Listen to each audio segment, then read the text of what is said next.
on tonight's Cover One Buffalo podcast on the Cover One Podcast Network. Greg and I are going to be closing out the defensive back preview here and wrapping up our team position previews. So we'll be right back after our intro by Handsome Jack.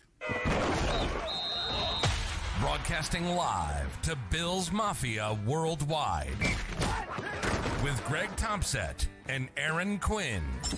Welcome to the NFL. Doesn't matter what's happened before today. Today's a brand new day. It's a brand new season. Your number one podcast for objective Buffalo Bills coverage. No matter where you are, we got you covered.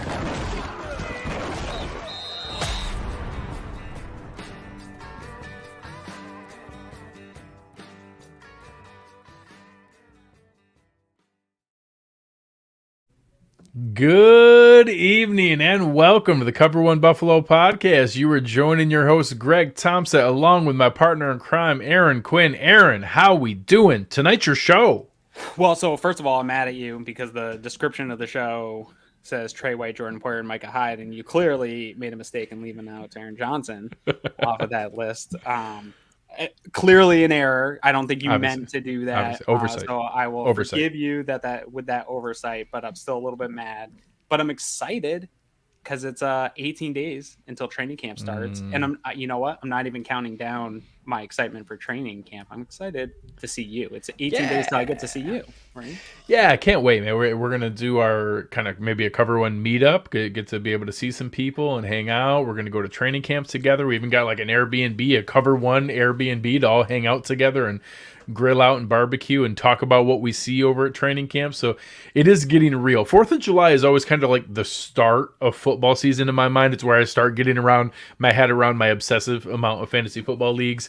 It's where I start to get things going, and we are usually shifting out of our preview shows into like actual like training camp ready shows. And you know, this year's no different. We're coming around the bend. Things are getting real. You're having all these other national podcasts picking the Bills as the best roster in football or the best offense or the best defense or the best GM. And like, I'm so used to being triggered by how no one pays attention to the team. No one talks about the good players. No one gives any credit. And now I'm in this constant weird defense mode of like, well, hey, settle down. Don't talk about us so much.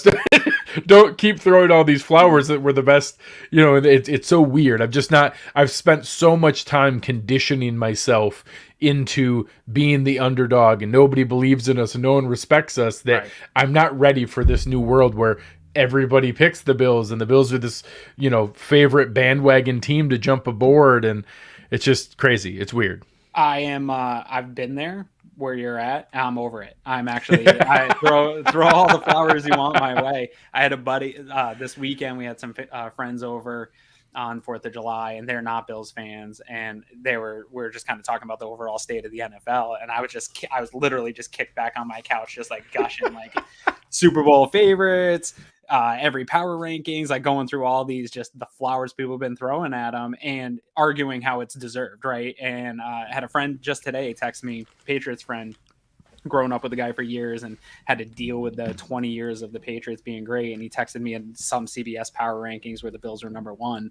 And I was like, yeah, that looks totally accurate to me. I see nothing wrong with that. Like, I'm ready for the flowers. You know, they've gotten themselves to this spot. We've gone through every position except for the defensive backs, and we're going to have fun with this unit tonight. But they've gotten to a spot where, you know, you were talking about getting ready for training camp at this time of year. You know what I was doing this time of year prior to this team and Sean McDermott being this good was this time of year I was looking around for bubble. Yeah. It's like who's going to make the team bubbles on other teams so that we could improve the Bills roster. Now I saw the gentleman from one of the cap sites was doing some bubble roster guys. And I kind of looked through the list and I was like, nobody's going to come. None of those guys are making our team. They're not going to improve the Bills roster. And like, that's probably the biggest crazy concept shift to me is using this time of year, still trying to finalize your roster. And thinking that you were still going to have a path to success, being a Bills fan, be like, oh, we just need to add this one bubble roster player to get us over the top. But now you're in a position where the guys around the league that are bubble guys probably aren't even making this team. Like, this team is so good heading into camp that you're already are in the upper echelon of the NFL. That's a weird feeling for us, but I'm ready for everyone to throw flowers our way for the next couple of months. Yeah, one last thing before we get into the DBs here. Ron brings it up. Today was a fun day with the Baker Mayfield trade. It brought up so many of those old tweets from the 2018 draft. Now you have both Baker Mayfield and Sam Darnold, two quarterbacks taken ahead of Josh Allen, neither of which are on their same team that drafted them within the rookie contract window. And now it brought up all those different things. Oh my gosh, what were they doing? The Josh Rosen going 10th and all the people that wanted Rosen instead of Allen. Not that I would ever be like that, but in theory, some people. Right. And going through all of those different pieces, that was a fun thing to relive. A lot of people it was so weird to see non-Bills fans making fun of other teams for not taking our quarterback. And that we had the guy who was so universally liked that it was just obvious that, oh my gosh, you were idiots for not taking that guy. And it's a 49ers fan making fun of the Browns, or it's a Saints fan making fun of the Jets, and just all those. It's so surreal to be in this spot. It's a fun new world. It is, that stuff though, I kind of hate, because I'm glad my Twitter got deleted and doesn't exist from the 2018 draft class, because I would get killed every time this stuff comes around too. Yeah. We know so little about the draft. I think at least we have always tried to be pretty open and honest about that when we talk about draft talk, but it's really tough, especially at the quarterback position, to predict how that stuff's going to go. I actually don't hate Baker Mayfield as much as everybody else does. Cleveland, unfortunately for Browns fans, I don't want to ever make fun of Browns fans, to tell you the truth. I think there's a lot of similarities and crossover between our two fan bases. We've just been able to get to a place of stable success here over the last few years. But Browns fans, I hope that they get that at some point. I thought they were on the verge of it here with Mayfield a couple of years ago. And so I feel bad for them. I don't want to make fun of them. And a lot of what ends up happening in these drafts, especially when we look at this 2018 class, I don't know that any of them were bad quarterbacks or couldn't have worked out in certain environments. Well, clearly the Bills took the chance on the – go ahead. I have a hot take on that exact topic. If it went the other way around – and Josh Allen went number 1, and Baker Mayfield went number 7 to Buffalo, which I don't think was that far out of the realm of possibility. The rumor was that Allen that was their debate, was Baker Mayfield and Allen, and that it was very much rumored that, Sean McDermott loved the underdog mentality of Baker Mayfield, which totally makes sense and checks out. If those things happen with the 4 different head coaches and coordinators Mayfield went through in Cleveland, and Josh had 4 different coordinators and 4 different GMs and 4 different offense coordinators, and Mayfield came into 5 straight years of McDermott, 5 straight years of Bean building around him, trading for Stephon Diggs, building this team this far afterwards.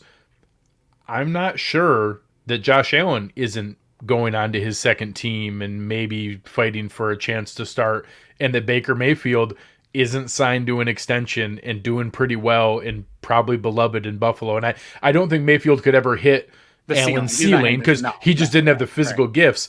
But do I think Baker Mayfield probably could have been pretty good with sustainability and good coaching and good defense and adding the weapons Bean kept adding? And, like that alternate universe, I don't think is that far out of scope. No, it really isn't. And Jalen Rose really hits on this on the NBA side of things when he's talking about that draft process. And a lot of these guys, it's where you get drafted, right? All of these guys are good enough to be successful at the next level. It's where do you get drafted, and do you have the support around you? And Josh Allen came to the perfect opportunity where the organization became stable. They had a plan. They've attacked that plan to put around him. I think Zach Wilson will be a good case study of that type of same idea of, if they do the right things to put around him, I think Zach Wilson can get closer to hit his ceiling, a guy like that. But if they don't, he's going to be what a lot of people projected Josh Allen to be, which is just a toolsy dude that's going to bounce around teams like we're now seeing with Darnold and Baker Mayfield. But it's tough to pull back on people's hot draft takes. The draft is tough. I bet there's a lot of Bills content creators that don't want anyone to see their Kaiir Elam takes from February and then their takes from post-draft. You know what I mean? We have a lot of takes during that time of year. So to pull back on people's takes, I get that it's fun. And I agree with you. It's fun to see other fan bases sort of give the flowers to Josh Allen and say that everybody messed up by not taking him. But draft takes, man. We've all got bad ones. Just take it easy on us. Yeah. All right. It's time to finally get into the topic of the night. We already got a couple of questions queued up here. So our first topic will be the cornerback preview. And we're going to get into a couple of the topics that you guys expect. But first, we will start with the Taron Johnson appreciation portion of this show. And I cede my time to the gentleman on my left, Aaron Quinn. What are your thoughts on Taron Johnson?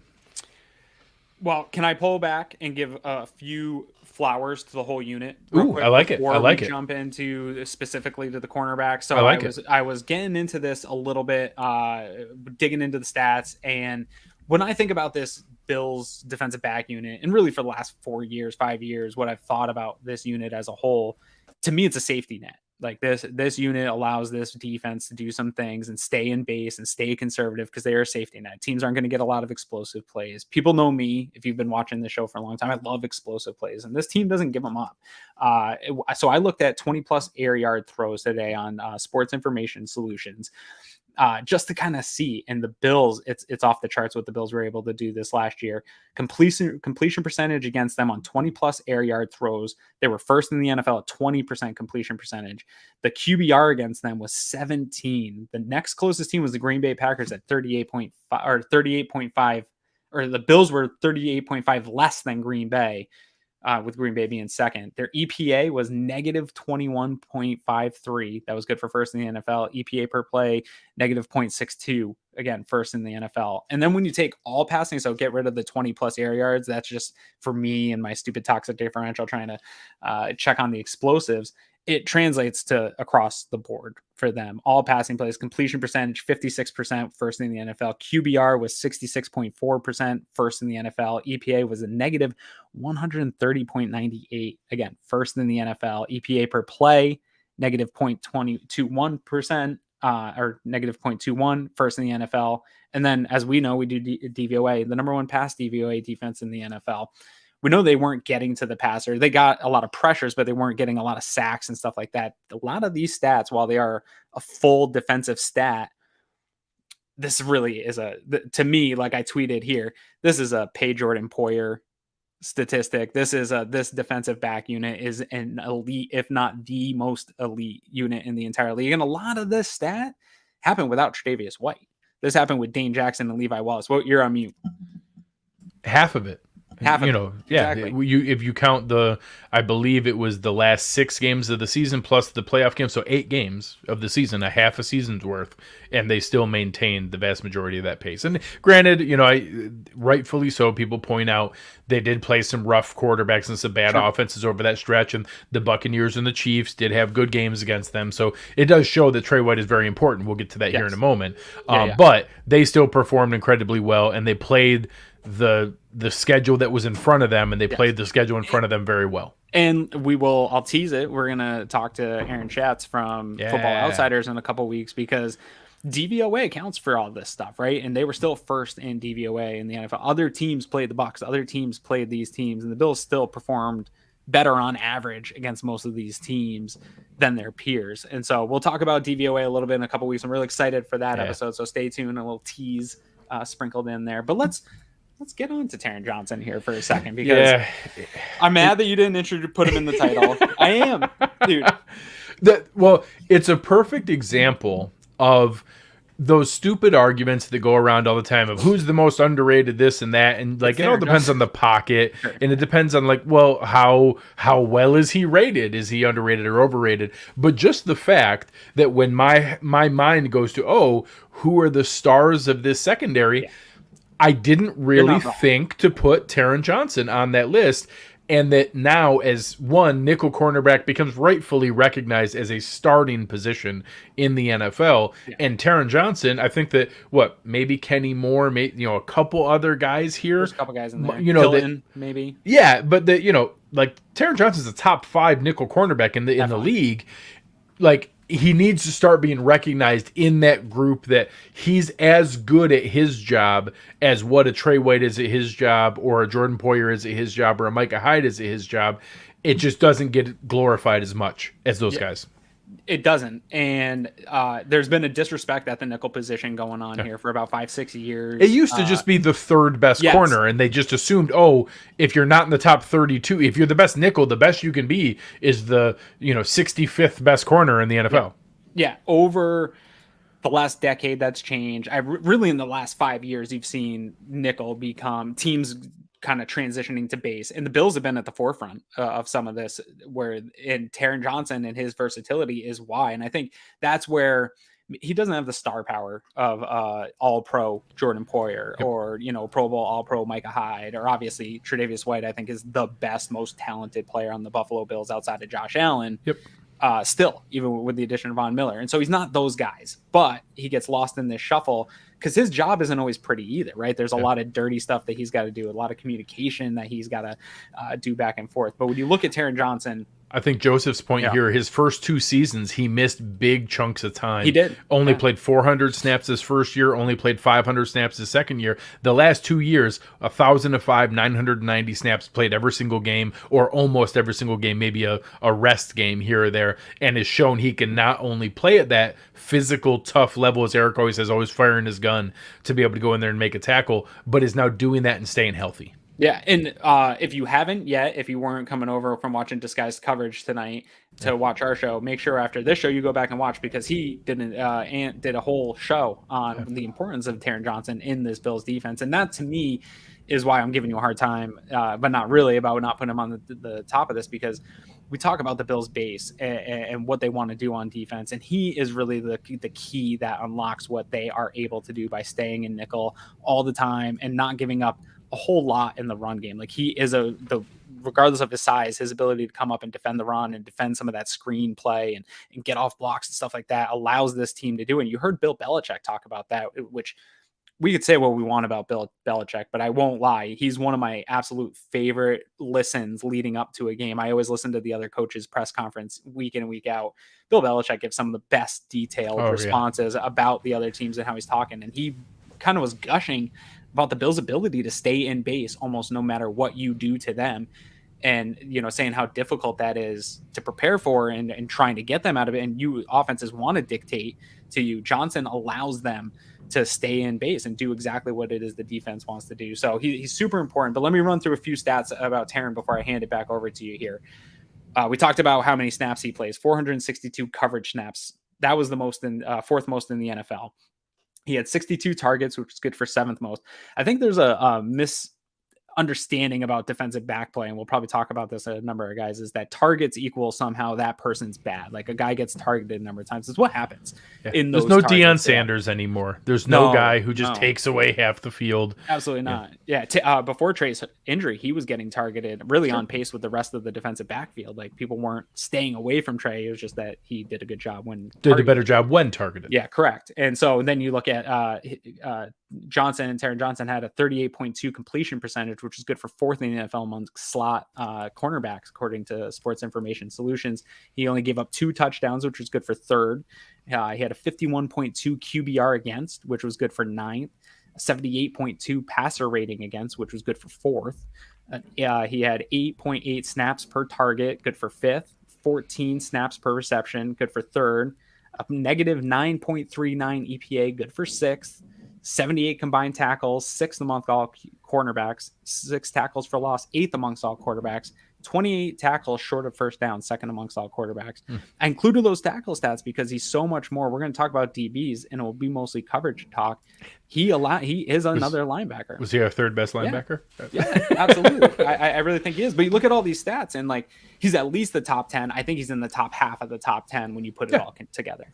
Well, the context you shared is an important piece, because again, we always bring it up. Our man Joe Marino is always very good about reminding people, watch other teams with the same critical eye that you watch your own team, so that whenever we see anyone get thrown at, I know some of our favorite people on Twitter will throw, he's getting picked on. That if a player gets targeted, they're getting picked on. Right. That's just not the case. The NFL is a passing league. Teams throw 45 or 50 times a game. Somebody's going to get thrown at. Like, it's just our. And when you run a zone scheme that is not those super targets, sticky, man heavy, like, people are attributing targets because a guy ran ran a button hook in front of a cover 2 zone. Like, yeah, that's a target. And then you come up and make the tackle, and you tackle a guy for 7 yards on 3rd and 10, and we get a turnover. But then at the end of the game, you're going, oh man, he got targeted 6 times. Well, yeah, but we got off the field on 6 out of the 7 targets. Like, that's totally fine. There's nothing wrong with that. That's why we value tackling so much in this scheme, to be able to, keep the guy in front of you, come up and make the tackle. Don't give up yak. Don't give up big plays. And trust that they're not disciplined enough to matriculate the ball down the field over and over again. And eventually, we'll get them into 3rd and long. We'll get them into a turnover. We'll get them into positive situations. And our offense will be better. And guess what? It's worked for 4 freaking years. Yeah. Like, it's a dang good scheme. I just talked about some of these, air yards over the 20-plus air yards. Like, this defense is not going to give up big plays. We can go pull up toxic differential stats. They're not going to give up big plays. Johnson's a big part of this. And we didn't even get into his ability to come off the edge as a blitzer. Like, you throw on the tape, and he's one of the best blitzing defensive backs for the Bills. When he fires his gun, like that hit on Tua that he had right off the start of that game, like some of the way he comes in and blitzes, he plays bigger than he is. This guy, well deserving of the extension he got, and a huge piece of what the Bills need and try to do on defense. Absolutely. Yeah. If you want an example, it's an awesome example here by Ron. In that Patriots game, that was an example of a DB getting picked on when they targeted Isaiah McKenzie 12 times in a game. We had never been targeted more than 4 in a game. That's being picked on. That's strategic. That's, intentionally going after a guy. I don't think that happened in a Bills game all season, that we saw someone just, spamming the same play and the same route over and over and over again. That was an area we just wanted to go through. We'll talk about in general, the Bills secondary. I usually go over the pay scale. The Bills spend a lot of money, $50 million in the secondary, 4th most in the NFL. And that's as you should. It's actually deflated because that's with the reworked Micah Hyde number. If you put his cap number back up $5 million higher, what it was before the void year rework, they would have been the number 1 highest paid secondary in the NFL at about $56 million. So that's what if you're going to have the highest paid secondary, you want the top pass defense. It's what they have. And then they added to that. Yeah, they added to that with another draft pick that we'll get to here in a minute. But first, let's start. I think you and I have had a pretty even-tempered approach on Tre White. And I wish I remember who it was. One of our followers today had an awesome comment or reply to ours saying, all I keep hearing is Tre White he's on track for his timeline. I have no idea what the timeline is, but he's on track for it. He is on it. And that's all we know, is that we've heard consistently positive things. We've heard normally pretty conservative people in Sean McDermott and Brandon Beane both speak positively about Tre White's timeline, but we don't know exactly what the timeline is. And that, I think we've seen people put it out there that the best case scenario that we've seen is about 9 months. 9 months puts him at like exactly week 1. So the best case scenario is he makes the active roster and is eased in starting week 1 and he's on the field. I think that is in the range of possible outcomes. I think with the expectations of this team and how high they see the end product potentially being, my guess is they're going to err on the side of being conservative, even if he's close to ready, and that we might see him make the active roster, but maybe go on that short-term IR or the physically unable to perform list, which is both of them are 4 weeks. So there's no real difference. If he goes, it's 4 weeks either way, and that they probably welcome him back week 5.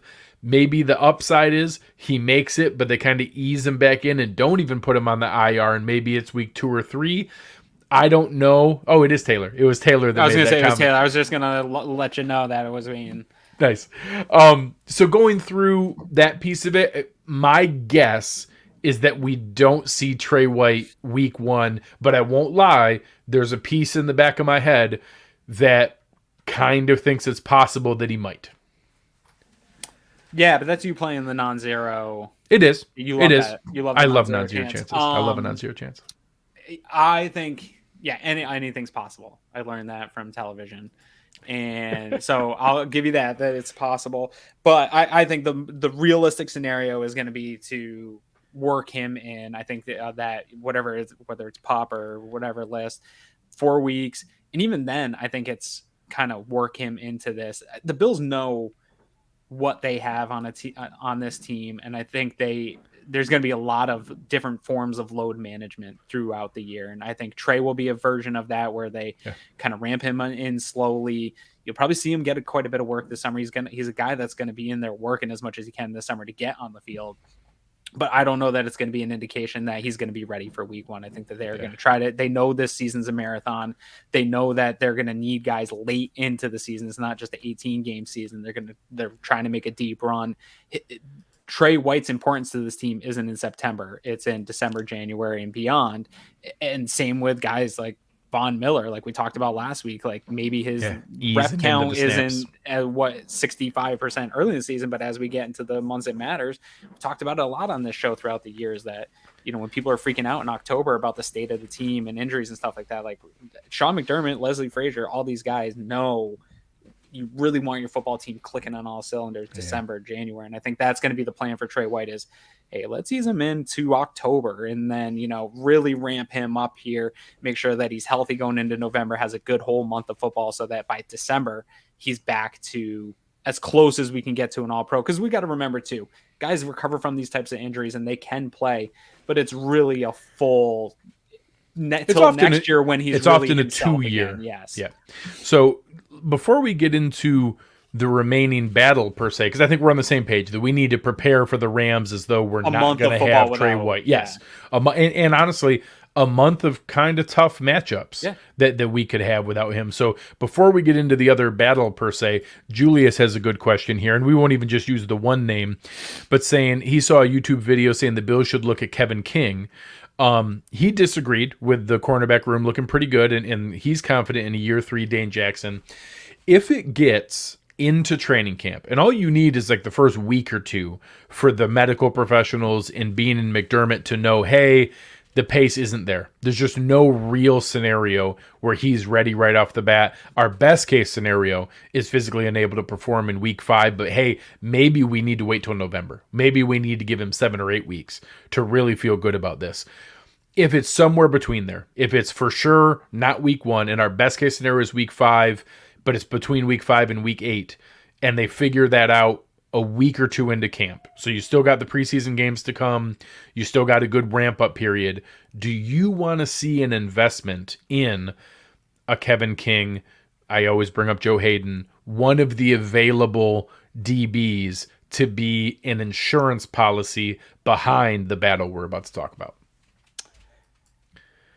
I think by the time we find that out with Tre, I think we'll be able to see a little bit more about this upcoming battle, and that might sway my opinion either way. But right now, not knowing anything about Elam in terms of who he's going to be as an NFL player and the way that I perceive Dane Jackson's play to be last year, I don't particularly feel super confident to go into a month of football with those two as your starters. I think that this team can, especially this defense, with the improvement in that front seven, in the safety play, I think you can hide quite a bit and maybe limp through it. But I think this is finally the scenario where you can get me to say, let's call up Joe Hayden and have him come play a month of football.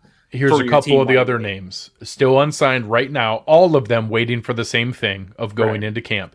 TJ Carey, AJ Boye, Xavier Rhodes, Kevin King, Janoris Jenkins, Chris Harris, Joe Hayden. A lot of vets that are a lot of early 30s that used to be really good. The names probably carry more weight than the players, but the Bills have done that a number of times too, bringing in guy Josh Norman, obviously Vontae Davis didn't last long, but same idea of bringing in guys that are past their prime. The Kevin King one, to me, it doesn't seem like an answer because somebody's got to unlock that still and develop that player, right? Like at least these other guys have had proven production in the NFL where you can say, hey, if we can get them in this scheme and in this zone and protect them with a Jordan Poyer and Micah Hyde and these linebackers and Taron Johnson, that we can probably mask some of their aging deficiencies and get, as good of the juice remaining out of this player as we can get. I think Sean McDermott, Leslie Frazier believe in their development and enough to get some of these aging players. I think that's why they've done it in the past, that they can get a little bit more juice. So I can see one of those guys coming in just to get them through a month of football. The question is going to be some of these guys' egos that are chasing rings, do they want to chase a ring and just play a month of football and know that as soon as Tre White does come back, they're, maybe not on the team anymore, or just over to the bench, because that spot is a temporary job. This is temporary staffing that we're talking about. Like I'm not expecting Joe Hayden to come in, spell that period of time where Tre White's out, and then stay with a position on this team. And that a guy like that's not going to come back and play special teams the rest of the year. You're just going to have kind of a voided spot on the roster. Insurance policy, because you never know if guys get dinged up. Sure. So one last one before we get to the battle itself. Do you think that the team thinks highly enough of Cam Lewis, Nick McLeod, Christian Benford to not need that veteran? I think that they think higher of Cam Lewis than I do. Okay. I think that's how I'll answer that. But I've heard some buzz about Nick McLeod. Yep. Yeah. And he had a call up last year. Yeah, I think there's they like their own guys. I think they believe in their ability to develop. But I don't think for a second that Brandon Beane hasn't already been on conversations with these veteran guys that are out there. 100%. Just checking in to see where they're at, making sure they're ready. There's a lot of those conversations that go on. I guarantee more than one of those names I rattled off is in the situation of, hey, here's what we'll offer. Yes, you would do that. Yeah. Okay, if we need it, we're going to let you guys know. Yeah. What size shirt do you wear so we can just throw you? Yeah, well, and even one more beyond there, please come back and let me know before you sign an offer for another team, because we might be ready to move. Right now, we're still waiting, but keep us in the loop. Yeah. I guarantee those conversations are going on. Sure, for sure. So, without further ado, let's assume that the scenario we've talked about doesn't happen. Let's go with the best case scenario, or let's go with what happens week 5. Do you think this is a legitimate battle, or, as I'll say, I put this out earlier, it was in our handle tweet for the prep for the show, the vast majority of the responses saw this as a simple formality that Kaiir Elam, just like Ed Oliver, just like Gregory Rousseau, just like Tre White, just like Tremaine Edmonds, those first-round pick defensive players, they've started either day one or were playing a starter share of snaps day one. Do you think that's the case here? Or do you think because of how well Dane Jackson finished the year last year, he has a legitimate shot to be the Ramon Humber to Kaiir Elam's Matt Milano? I think that, I don't think Dane Jackson played particularly well. I think the defense played well, and he had spots. He had some flashes. He wasn't such a big negative that it was obvious, but he was probably still the 11th starter. Yeah, he wasn't starting caliber cornerback 2 material, in my opinion. I think he's always been right here. We had this conversation last year between Levi and Dane, and people thought it was a lot closer than I did at that time. I thought it was Levi's job to lose, and I think you just add Elam, who adds more athleticism, what they're looking for, the excitement that how they talk about him in this way higher what they want to do. I think it's just too much against Dane Jackson with him being a first round pick. I think he comes in right away, and one, he's just going to steal the show and the job with his athleticism and size over Dane Jackson anyway. And I think Dane Jackson's a perfectly viable, really good cornerback 3 in the NFL. I don't think there's anything wrong with that. And we're going to have to rely on him more likely than not to be that role and play some spots. To survive that early part of the year. Likely. Absolutely. And I think if you look around the NFL at a lot of these cornerback rooms, this is kind of the argument I've always made about Levi Wallace, is comparing these depth charts and rosters to their peers in NFL. I think Dane Jackson's quite a good cornerback 3 rotational guy, depth piece for a cornerback room. I think that makes this a really good unit. The problem is going in with a Tre White banged up, you're already starting behind the ball with this unit. But I don't think it's a competition. I think the Bills will allude to it as being a competition at every opportunity. I think they're going to push Elam and not hand him, quote unquote, the job as a rookie. They're going to push him all summer and say the job's open for competition, just like they're doing with Punt God and Matt Hawk, saying that that's a punt competition, everything's open, and even reps. You'll see, Dane Jackson will get some reps here early on with the starters. Don't read into these things early in camp. It feels like camp isn't that long of a time, but we got a long way to go before we start seeing who starters are going to be. So let it shake out. The Bills are going to say everything to say this is a full competition. We believe in Dane Jackson. We like what he did a year ago, but I really don't believe that there's a competition here. Yeah, so a couple good questions here that we have floating around. Darth Kosh here asking, do you think Kaiir Elam will develop faster going against J17 in practice than he would against a mere mortal? Not only is it Josh Allen, it's going against one-on-one drills with Stephon Diggs and Gabe Davis and Jamison Crowder, and Isaiah McKenzie's probably a nightmare one-on-one in space to be able to go against. So those reps are tough. Plus Josh Allen in team drills 11 on 11. So absolutely, there's a positive ramp up that period that he's not getting some, false confidence going against some schmuck, rookie quarterback in practice. Yeah. And he's getting pushed to the nth degree. Yes, for sure. And then also Aaron's point, your point is spot on in that they're not going to give him anything. They're going to make him earn it. And they honestly have just enough legitimate ammo to make it sound real, for sure. to push him that, hey, Dane Jackson started he started playoff games last year. We won a playoff game that he started last year. We went on a winning streak. He's a great tackler. That's not hyperbole. He's a genuinely above average high end tackler for an NFL cornerback. Those are real things they can throw out there to make him feel like he has to earn it. And then I think it would be, I'll go a step further. It will be a significant disappointment if Kaiir Elam doesn't beat him out. All the things we saw about how mature he is and his work ethic and his note taking and how serious he takes his craft, plus he's 6'1", 200 pounds and runs a 4.38 with crazy long arms. Yeah, you better beat out a 7th round pick who's a little fire plug kind of guy.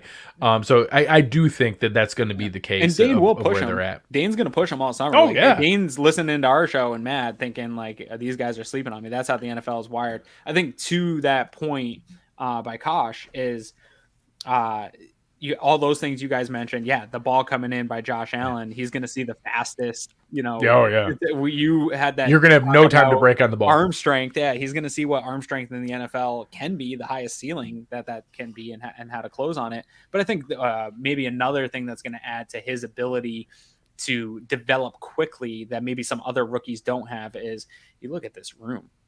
Tre White might be injured and recovering, but Tre White is a guy that's going to help him along. He's already been working with him. Like, he's a smart player. He's a good leader on this defense.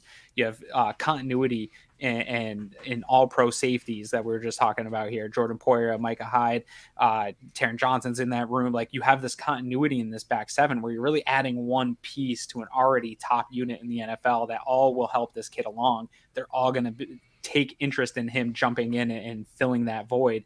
And so I think, again, this comes back to where you're drafted. We were talking about with Josh Allen at the top, a guy like this getting drafted to a situation like this, like if he doesn't develop, then something's wrong with the players. Yes. This, we've seen them be able to develop corners. We see this room as it is with the continuity that they have. All he has to do is come in and be exactly what you just said. We've all heard he is note-taking, methodical, working hard, and he's going to get it. He'll develop. This one that Chewy asked, the reason that I think you and I both feel this way is because we don't think it's either or. It's that Dane Jackson is toughness and intelligence, and Kaiir Elam is intelligence and athleticism. It's not one or the other. He's not just a great athlete. He's also a very mature student of the game. You know, Ron here mentioning multiple veterans already mentioned that Elam reminds them of how Tre was as a rookie, how tuned in he already is, how mature he already is.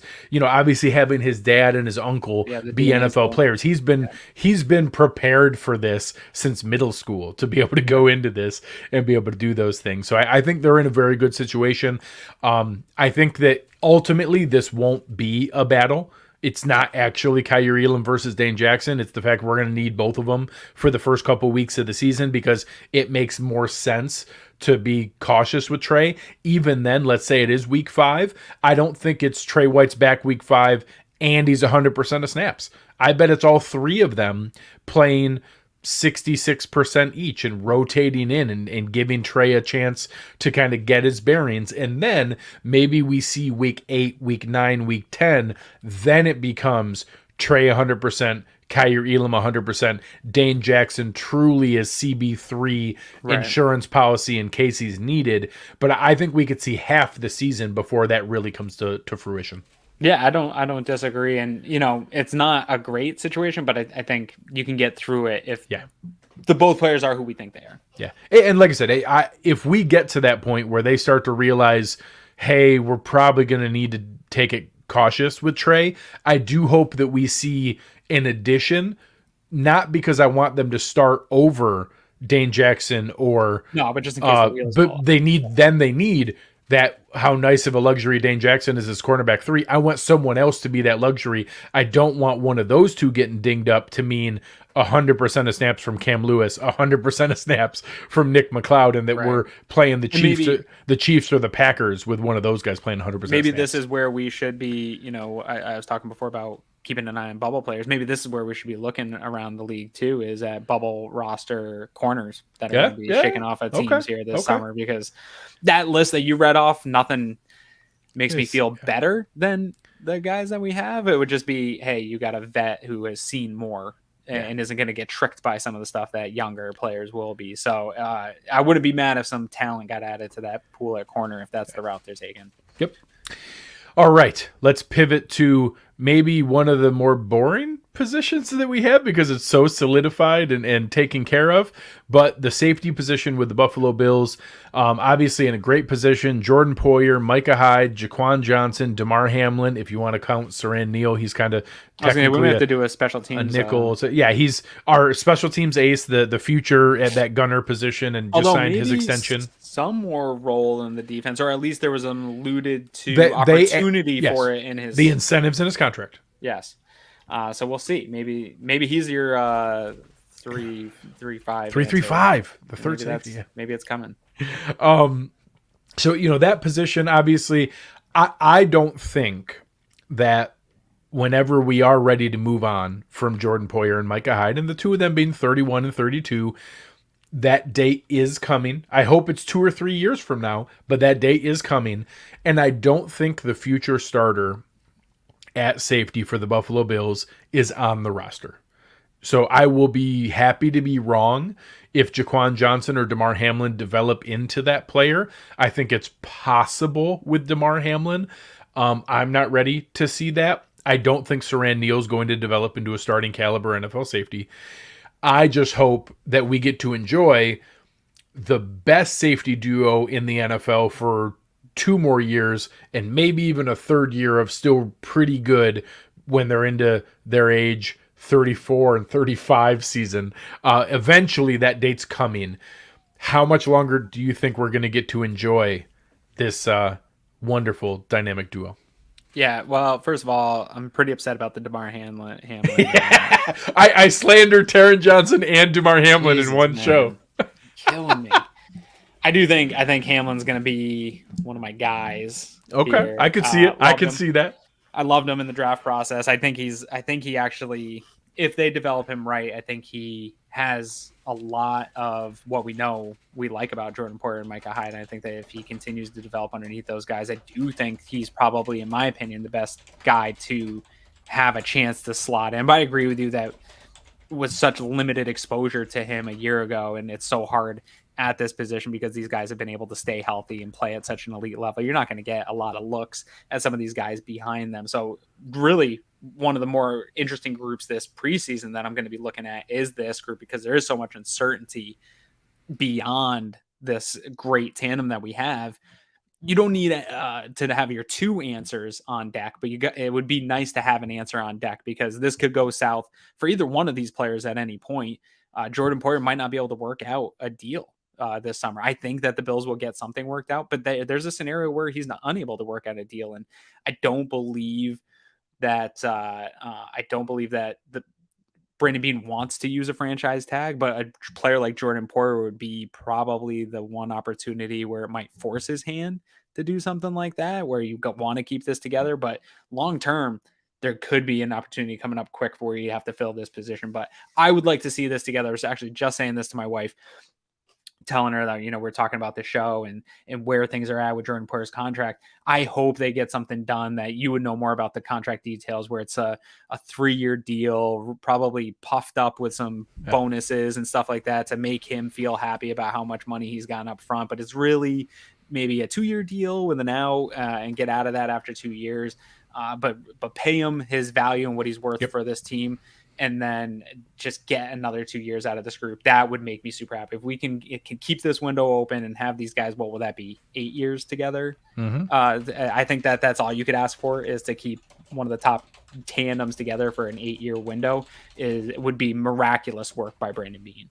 Yeah, I've done a couple different projections. I think there's a way you can give Drew Rosenhaus and Jordan Poyer the headline they want that makes it sound like Jordan Poyer just signed a 5-year, $75 million deal. That sounds awesome. Right. And really, it's 2 years, $25 million guaranteed, that he gets a nice little bump this year in cash. Next year is fully guaranteed, maybe a little partial guarantee into that third year, but really it's a 2-year deal plus a little bit into that third year, where we know that we're locking it up for that time period. And then you do the same kind of thing with Micah Hyde, where our goal is to keep them all together for 2 more years and maybe the third year, but the team can move on if they need to.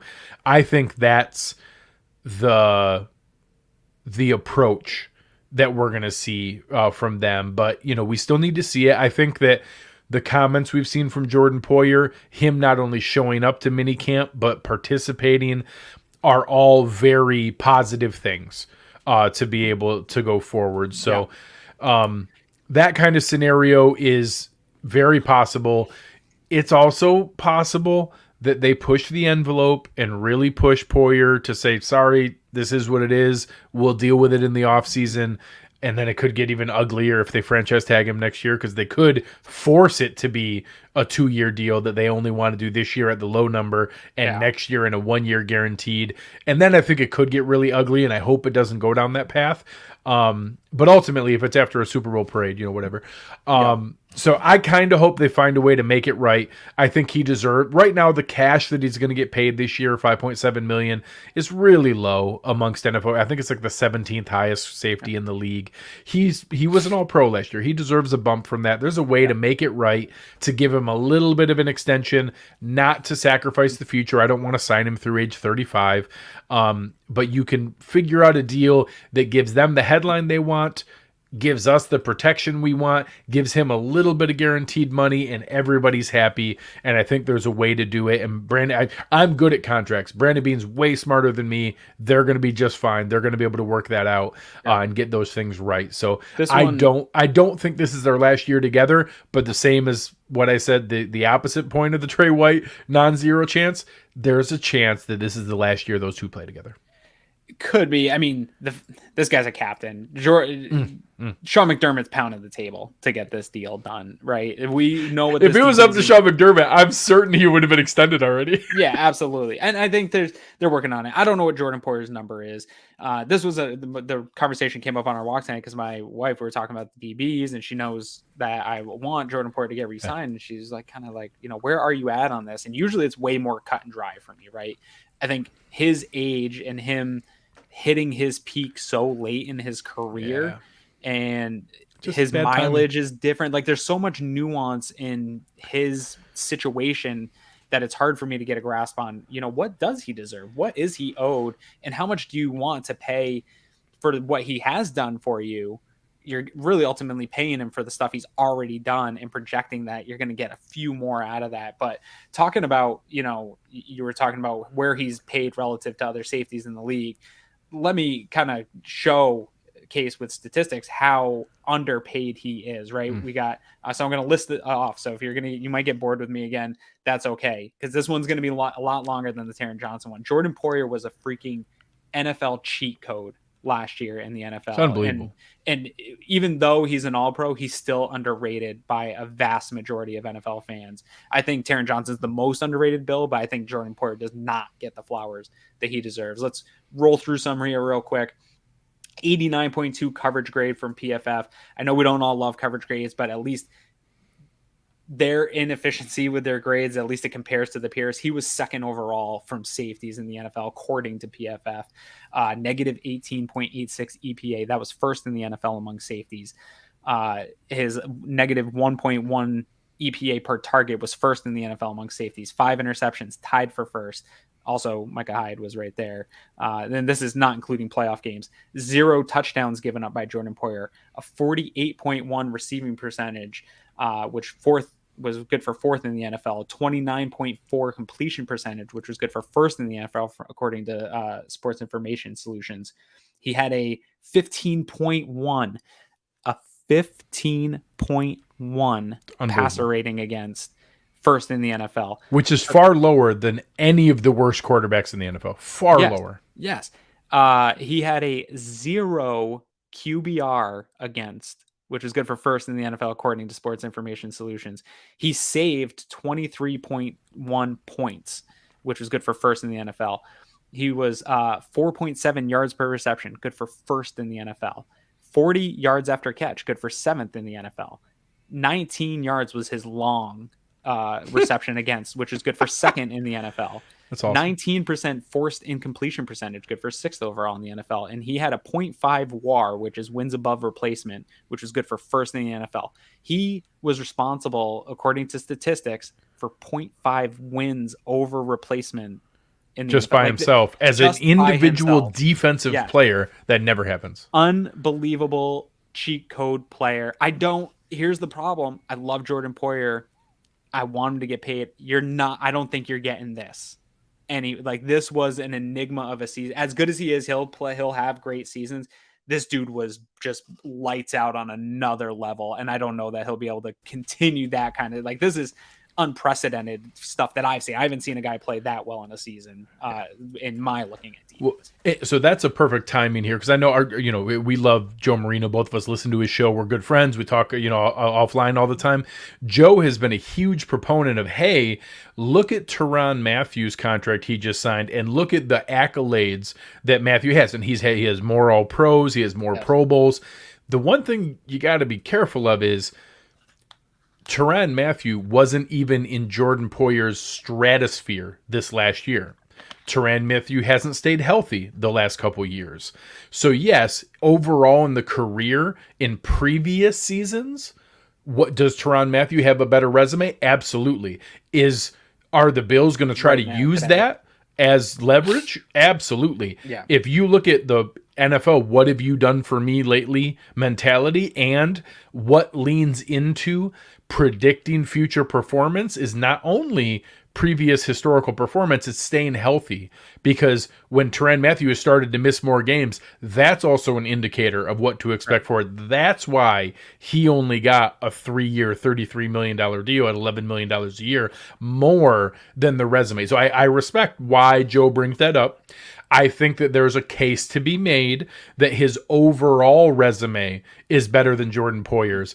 But the 2021 season, what have you done for me lately, NFL mentality? Jordan Poyer blew away Tyrann Mathieu, and he stayed healthier than Tyrann Mathieu. Those are both healthy his whole time. Jordan Poyer's hasn't missed. He's missed one game his entire time with the Bills. It's crazy. So that's why I agree. Brandon Beane is going to use that. Brandon Beane and their team is going to take the approach exactly the way that Joe Marino laid it out. If I'm Drew Rosenhaus, I'm going to laugh at that and say, all right, let's throw on the 2021 film. What have we seen lately from these guys? Use my dissertation of how good he is. Come on. Absolutely. I know that's, and they're going to go look at Harrison Smith and say, hey, Harrison Smith at age 32 signed a 4-year, $64 million deal. Not that that's a good deal, but no, at $16 million a year. And they're going to say Harrison Smith has 1 All-Pro. Harrison Smith has 3 Pro Bowls, and they were both former. Jordan Poyer has a All-Pro season as well and played better more recently.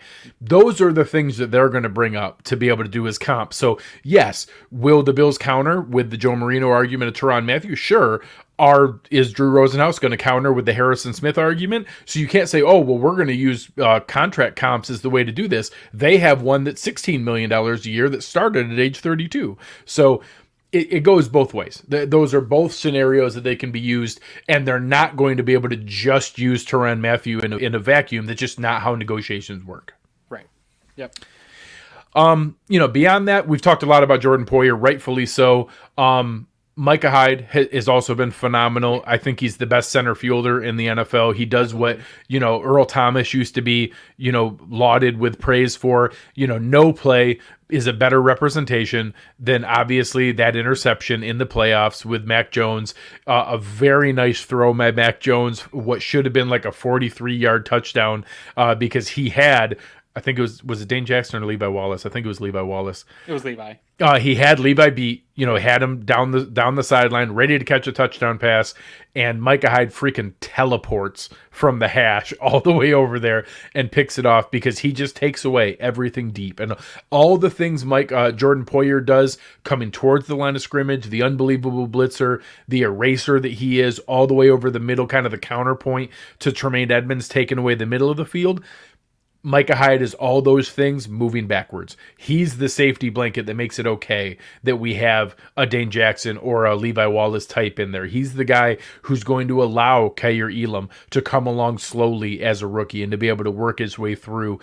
He is that safety blanket, and I'm glad that we have this year and another year under contract for Micah Hyde. Yeah. He's a great safety blanket back there. Doesn't maybe make quite as many splash plays as Jordan Poyer because he's more often dropping back. They do flip-flop back and forth. He comes up plenty. He blitzes plenty, probably more than other team center fielders. But, Jordan Poyer is more often the strong safety. Micah Hyde is more often the free safety, and he's great at it. Yeah, we're not going to talk about Micah Hyde as much in this episode or this offseason because Jordan Poyer's got trying to get this contract worked out. So that's obviously more of a talking point and more of a, hey, let's investigate who this guy really is and what he's owed at this point. Where we have Micah Hyde. We know that he's going to be part of this team, but really this operation works together, right? Like they are the best safety duo in the NFL because they make each other better. Their play elevates the play of the defense. Those statistics I read off earlier about not giving up 20 plus air yard plays. These are Micah Hyde, Jordan Poyer stats, right? All the EPA stats, things like that. These are Jordan Poyer, Micah Hyde stats. Their ability to be interchangeable pieces in a defense and create those, disguise coverages. Shout out to my boy Ant. Given that ability from the way that they play together, it really is the perfect pairing. And I don't know that if you don't have one of these guys that we see the success that both of them have achieved. I think that the pairing of the two of them has led to the success that we've seen in keeping these guys together. But I don't have as long of a list for Micah Hyde, but he's right there. So Jordan Poyer was second overall in PFF coverage grade. Micah Hyde was third at 88.3. So you have second overall and third overall, both tied for five with 5 interceptions for first. He had a 15% forced incompletion percentage as 12%, which was good for 12th overall. Like these guys are so interchangeable. They're so athletic. I think maybe outside of Stephon Diggs, I think Micah Hyde might be the most pure, smooth athlete on the entire build. Like he is just a pure athlete. He's not the fastest guy. He's not whatever. Yeah, maybe Ed Oliver's the most explosive athlete. There's the best athlete is a relative. Josh Allen's probably the best athlete overall. But like the guy, we all had that friend growing up that like whether you were going water skiing or trying to walk a balance beam or like learning how to do lacrosse for the first time, and you have that friend that just was always good at all of it and could just do whatever it was. Micah Hyde's that guy. Yeah, just made it look smooth and easy no matter what he does. Yeah, he's that. So I absolutely love this duo. Like I said, I tweeted it out. The defensive back is my absolute favorite position in football. That's why good favorite team. It's a great team now. It is. It wasn't for a long time. That's why I stand for the adequate defensive backs because I think they get crapped on. But the Bills have elite, especially at the safety position. Safety's probably even my most favorite of the defensive back positions. And it's such an honor over these last few years and hopefully continued for the next 2 or 3 years to watch such a good tandem be able to play together and really elevate this defense and hide some of the other holes in this defense to allow them to be what we've seen to be a top 10 defense year in and year out. So I'm expecting more of that the same. And hopefully we hear soon that a Jordan Poyer extension gets done so we can see it for a couple more years into the future. Yeah, man, I can't wait. And tonight's show was going to be a fun one because it's such a depth strength for the Bills. We have a good team, stellar starting group. I think that maybe a couple questions beyond there. We've been pretty fortunate that we've had pretty much always healthy Micah Hyde, Jordan Poyer. We've had a lot of really good play overall. We've actually had some dings here and there at corner where we've had other guys have to step in. So it's been tested here or there from that side of things. But, not only we talked about the defensive line, in the linebacker preview, there's good depth there. The defensive line's better, hopefully getting more pressure, getting to the quarterback quicker, helping out this secondary even more, that they can be even more aggressive and disguise more coverages.